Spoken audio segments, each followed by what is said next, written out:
Hi, I'm Karen. We're here at Montevilla Sewing Center and we're talking about the Baby Lock Lyric.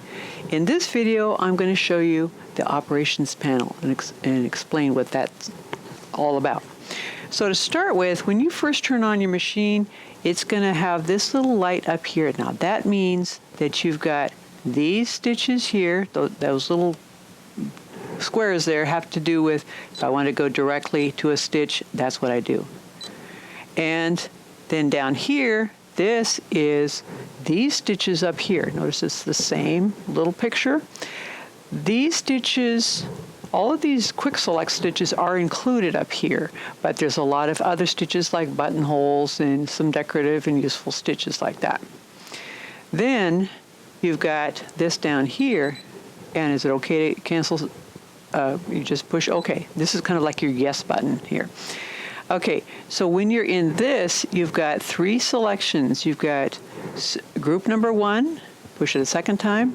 Now you have group number 2, push it a third time here. We've got group number 3. And then to get back to group number 1, just press it again. Now, if you press it too quickly in succession, it's going to give you a quick beep. And so give it a little, half a second to get to the one that you want it to be.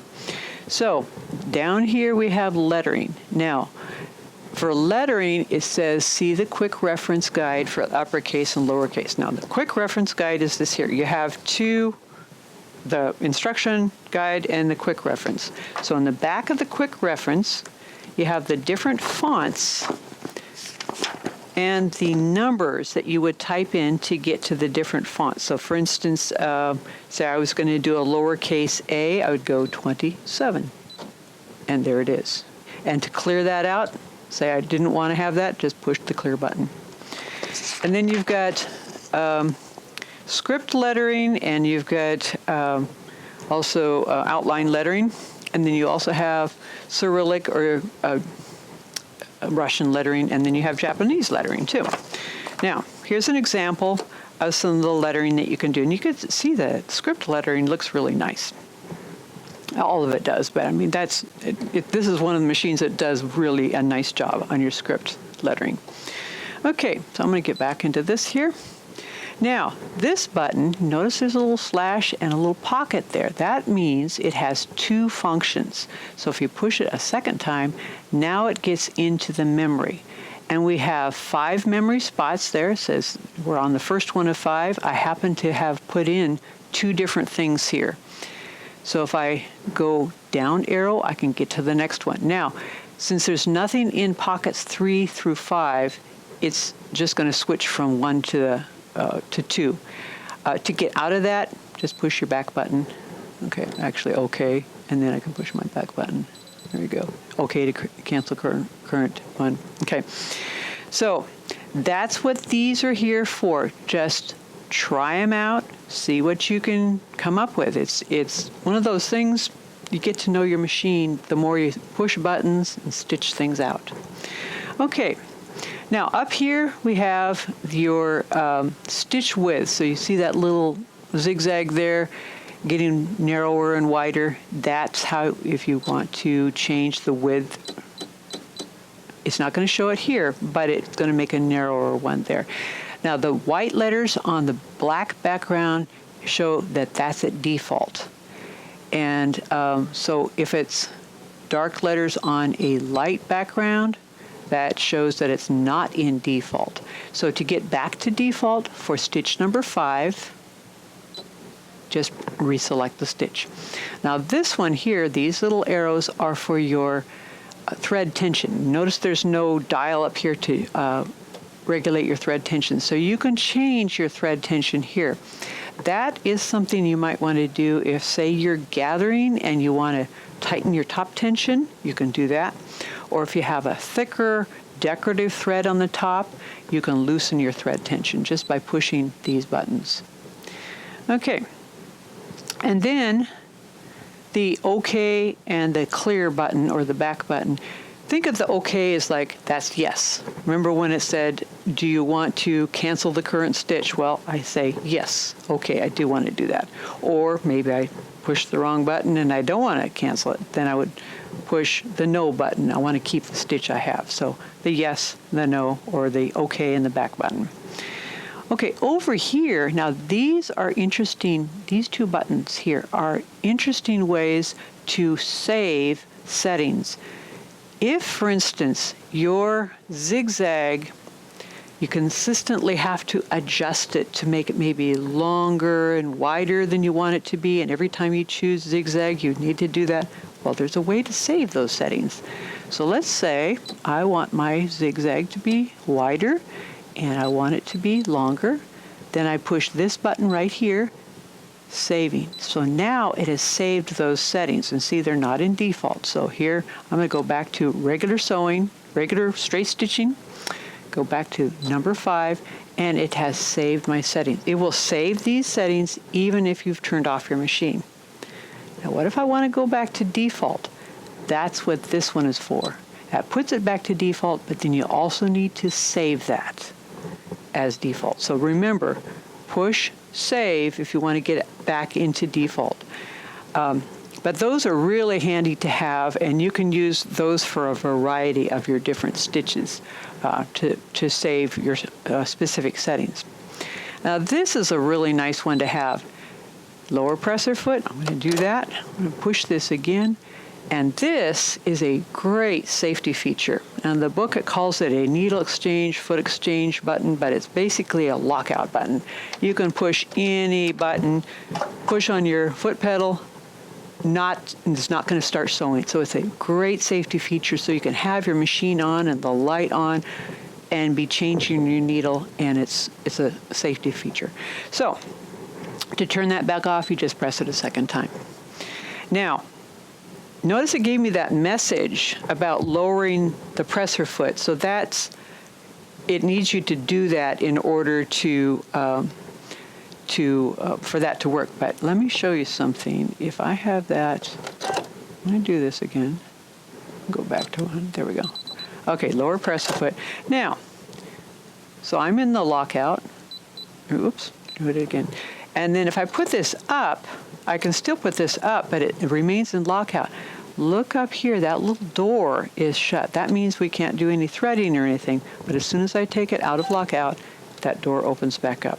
That's a little interesting thing to observe. Now, down here, this little pocket, see, that kind of looks like that pocket there, except the arrow is coming out, like we're taking something out of memory. Here, the arrow is going down into the pocket. So this is how you would memorize things. So if you had a stitch combination, say, Made with Love by Grandma, and you want to save that, you can save it in your machine using this here. I'm going to get more into that when we get into stitch combination and lettering on a different video. Then this button here is your settings button. When you push this, you can scroll through the different settings, and to get back out of that, you just push it again. You push OK. That OK or clear would get that out of that.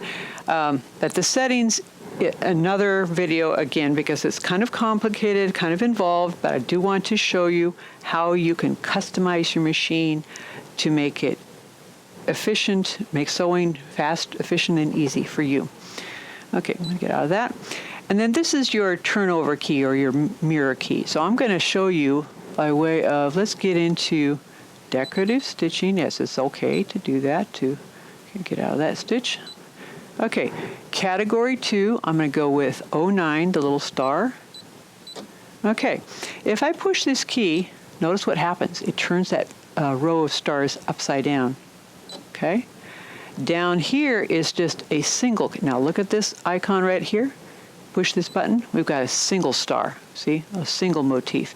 And I can also turn that over like that.